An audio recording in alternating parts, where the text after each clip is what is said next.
तर नाशिकमध्ये वाढत्या इंधन दरवाढी विरोधात काँग्रेसनं जोरदार आंदोलन केलेले. शहरातील त्र्यंबक नाका परिसरामध्ये पेट्रोल पंपावर काँग्रेस कार्यकर्त्यांनी सरकारविरोधात जोरदार घोषणाबाजी केली.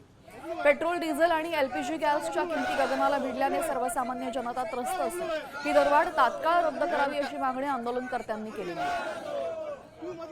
याचा आढावा घेतला आमचे प्रतिनिधी अभिजित सोनवणे यांनी. इंधन दरवाढी विरोधात नाशिकमध्ये काँग्रेस आक्रमक झालेली आहे आणि नाशिकच्या त्र्यंबक नाका परिसरातील पेट्रोल पंपावर आता काँग्रेसकडून या ठिकाणी आंदोलन केलं जात आहे, घोषणाबाजी केली जाते.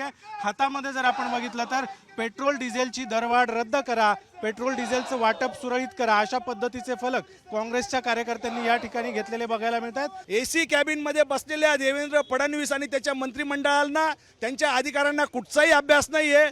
बांधावर शेतावर जाऊन त्यांनी कधी काम बघितलेलं नाही आहे. त्यांनी कुठच्या प्रकारची पेरणी आणि शेती केलेली नाही आहे. त्यांनी देशामध्ये, राज्यामध्ये फक्त वीज पेरण्याचं काम आणि समाजामध्ये दुई पेरण्याचं काम केलेलं आहे. त्यामुळे त्यांना शेतकऱ्यांची पेरणी काय असते हे समजणार नाही. याचा आम्ही काँग्रेस पक्ष तीव्र शब्दात निषेध करतो.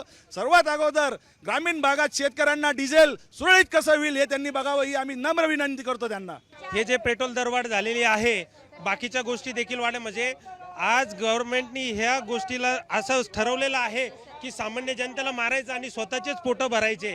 आज आम्ही काँग्रेस पक्षातर्फे युवक काँग्रेसमार्फत ही मागणी करतो की हे सरकार लवकरात लवकर बरखास्त झालं पाहिजे. कॅमेरामन प्रवीण काळबांडेसह अभिजित सोनवणे, साम टीव्ही, नाशिक.